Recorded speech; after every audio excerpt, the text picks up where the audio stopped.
Bismillahirrahmanirrahim. Assalamualaikum warahmatullahi wabarakatuh. Selamat pagi, salam sejahtera bagi kita semuanya. Yang saya hormati Bapak Wakil Presiden, Bapak Ibu Menteri yang saya hormati, saya ingin menekankan beberapa hal untuk menjadi perhatian kita semuanya. Data yang saya peroleh per 27 September 2020, rata-rata kasus aktif di Indonesia itu 22,46%, 22,46%. Ini sedikit lebih rendah dari rata-rata kasus aktif dunia yang mencapai 23,13%. Saya kira ini baik untuk terus diperbaiki lagi.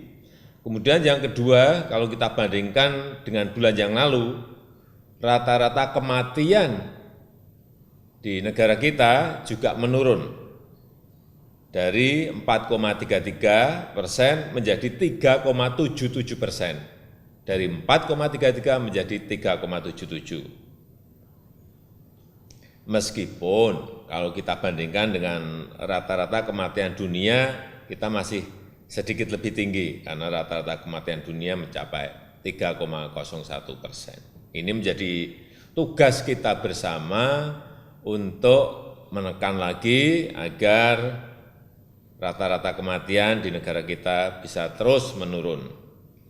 Kemudian rata-rata kesembuhan di negara kita yaitu 73,76%.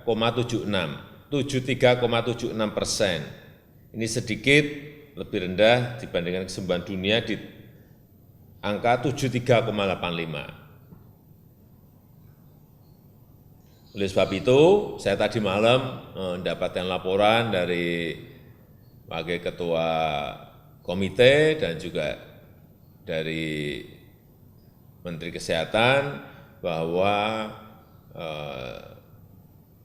standar untuk pengobatan semuanya sudah diperintahkan untuk mengacu pada standar yang diberikan oleh Kementerian Kesehatan, baik itu di ICU, di ruang isolasi maupun di wisma karantina. Ini penting sekali sehingga kita harapkan nanti angka kematian akan semakin menurun, kemudian angka kesembuhan akan semakin lebih baik lagi.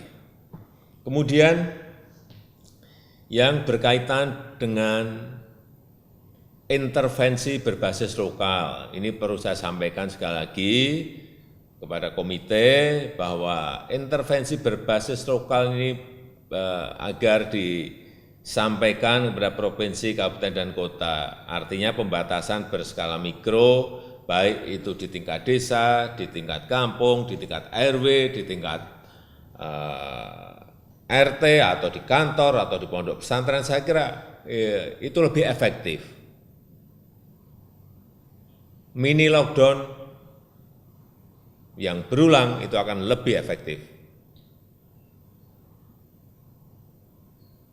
Jangan sampai kita generalisir satu kota atau satu kabupaten, apalagi satu provinsi, ini akan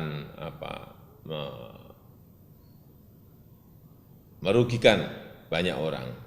Kemudian yang terakhir, saya minta untuk rencana vaksinasi, rencana suntikan vaksin itu direncanakan secara detail seawal mungkin.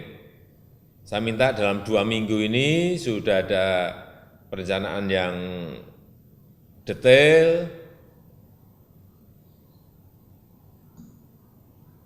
kapan dimulai, lokasinya di mana, siapa yang melakukan, siapa yang divaksin pertama, semuanya harus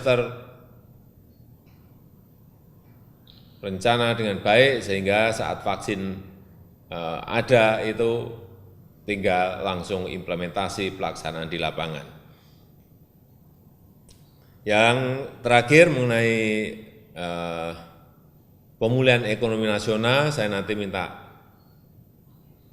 laporan dari komite perkembangan terakhir seperti apa. Saya rasa itu yang bisa saya sampaikan. Terima kasih.